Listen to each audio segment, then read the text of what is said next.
नमस्कार, प्रणाम, हर हर महादेव। आप सब कैसे हैं? आई होप आप सब बढ़िया होंगे। और दोस्तों, आप सभी को बता दूं कि हिट मशीन खेसारी लाल यादव का इस साल का पहला होली सॉन्ग का पोस्टर लॉन्च कर दिया गया है, जैसे कि आप लोग स्क्रीन पर देख सकते हैं। और इस पोस्टर में खेसारी लाल यादव के साथ में सपना चौहान नजर आ रही हैं। और इस सॉन्ग का नाम है मामला चोरी के।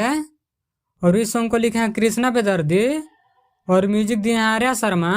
और इस सॉन्ग को गाए हैं खेसारी लाल यादव के साथ में शिल्पी राज। और दोस्तों, आप सभी को बता दूं कि इस सॉन्ग में फीचरिंग की है खेसारी लाल यादव के साथ में सपना चौहान, जो कि खेसारी लाल यादव और सपना चौहान की जोड़ी को खूब पसंद किया जाता है। और इस सॉन्ग को बहुत जल्द खेसारी म्यूजिक वर्ल्ड पर रिलीज किया जाएगा, तो आप लोग देखना ना भूलें। तो इस वीडियो में इतना ही। इस वीडियो के बारे में क्या कहना चाहते हैं कमेंट करके जरूर बताएं। और मेरे चैनल पर नए हो तो चैनल को सब्सक्राइब कर लें, ताकि ऐसे ही हिट मशीन खेसारी लाल यादव से जुड़ी सारी छोटी बड़ी खबरें सबसे पहले देखने के लिए मिले।